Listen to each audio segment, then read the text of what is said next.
नमस्कार दोस्तों, आज हम इंजीनियरिंग मैकेनिक्स में डायनेमिक्स इस टॉपिक में प्रोजेक्टाइल मोशन के ऊपर प्रॉब्लम डिस्कस करेंगे। प्रॉब्लम डिस्कस करने से पहले आप सभी से नम्र निवेदन है कि चैनल सब्सक्राइब कीजिए और ज़्यादा से ज़्यादा शेयर कीजिए। तो चलिए स्टार्ट करते हैं। स्टूडेंट, ये प्रॉब्लम प्रोजेक्टाइल मोशन का है, ये कैसे पहचानोगे? जब भी आपको ऐसी डायग्राम दी हुई होगी इस टाइप की, और वहाँ पे आपको एंगल दिया हुआ होगा, ये एंगल और साथ में वेलोसिटी, और फाइंड करने के लिए अगर आपको पूछा गया हाइट, फाइंड करने के लिए अगर आपको पूछा गया हाइट और हॉरिजॉन्टल डिस्टेंस, ये होता है हॉरिजॉन्टल डिस्टेंस आर, तब वो प्रॉब्लम होता है स्टूडेंट प्रोजेक्टाइल मोशन का। तो देखिए यहाँ पे डिटरमाइन करना है आपको maximum height. Maximum height find करनी है आपको, और हॉरिजॉन्टल डिस्टेंस ये होता है आपका हॉरिजॉन्टल डिस्टेंस आर, तो ये भी आपको फाइंड करने के लिए पूछा था। तो स्टूडेंट्स, ये प्रॉब्लम होता है स्टूडेंट प्रोजेक्टाइल मोशन का। तो चलिए अब हम सॉल्व करते हैं। तो ये डायग्राम आपको दी हुई है स्टूडेंट, दिए हुए प्रॉब्लम में। तो आपको सॉल्यूशन में स्टेप 1 में, राइट, ये diagram as it is draw करनी है। और ये जो पॉइंट होता है स्टूडेंट, ए पॉइंट होता है, तो इस यहाँ से लेकर यहाँ तक ये एक्सिस होता है एक्स एक्सिस, और यहाँ से लेकर यहाँ तक आपको ये होता है वाई एक्सिस।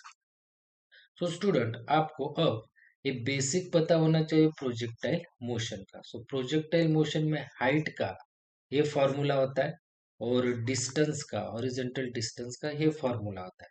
ये फॉर्मूला कब आपको यूज करना है दिए हुए प्रॉब्लम में, ये फॉर्मूले कब यूज करने हैं वो आपको लॉजिक पता होना चाहिए, राइट।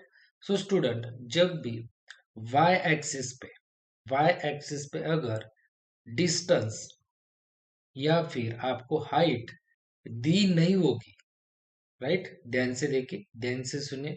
जब भी आपको वाई एक्सिस पे या फिर वर्टिकल एक्सिस पे अगर हाइट दी हुई नहीं होगी, तब ये फॉर्मूले आपको यूज करने स्टूडेंट। तो देखिए, वाई एक्सिस पे कौन से भी आपको हाइट दी नहीं है, राइट, यहाँ पे दी नहीं है डायग्राम में, तब आप ये दोनों फॉर्मूले यूज कर सकते हो तब।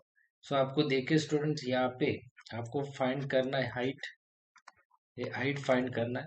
और ये होता है स्टूडेंट्स, यहाँ पे आपको मेंशन करना है, ये होता है हॉरिजॉन्टल डिस्टेंस आर, राइट, ये होता है आपका हॉरिजॉन्टल डिस्टेंस आर। स्टूडेंट, आपको यहाँ पे दिया हुआ है ये 45 मीटर पर सेकंड इनवर्स। ये दिया हुआ है स्टूडेंट्स आपको वेलोसिटी, तो मैं यहाँ पे लिखता हूँ यू दिया हुआ है आपको 45 मीटर पर सेकंड इनवर्स। देन आपको एंगल दिया हुआ है 20 डिग्री अल्फा।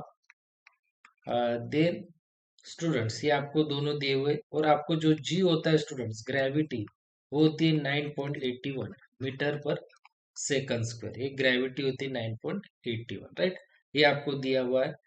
आप मैक्सिमम हाइट का डायरेक्टली फॉर्मूला यूज कर सकते हो। मैक्सिमम हाइट का कब यूज करोगे? मैक्सिमम हाइट का फॉर्मूला जब भी आपको वाई एक्सिस पे या फिर वर्टिकल एक्सिस पे कोई भी डिस्टेंस, अगर हाइट या फिर डिस्टेंस दिया हुआ नहीं होगा, तब, राइट, तब ये दोनों फॉर्मूले यूज करने। तो यहाँ पे वर्टिकल डिस्टेंस दिया नहीं है, वर्टिकल हाइट दिया नहीं है, राइट।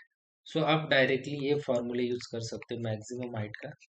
कितना है वो? You square sine square alpha upon 2g। You कितना है? 45। 45 का square into sine square alpha कितना है आपका स्टूडेंट्स? 20 अपॉन 2 इंटू जी कितना है? 9.81, ये स्टैंडर्ड होता है 9.81।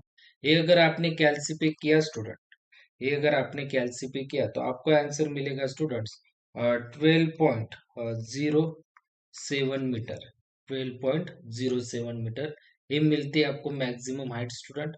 अब आपको फाइंड करना है students horizontal distance.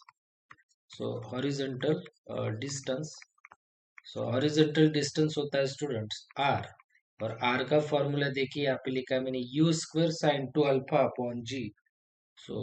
You square sine 2 alpha upon g. U is students 45, 45 का square into sine 2 into alpha students 20 degree, so 20 right, upon g होता है स्टूडेंट्स 9.81। सो ये अगर आपने कैलसी पे पुट किया स्टूडेंट, तो आपको आंसर मिलेगा स्टूडेंट्स 132.68 मीटर।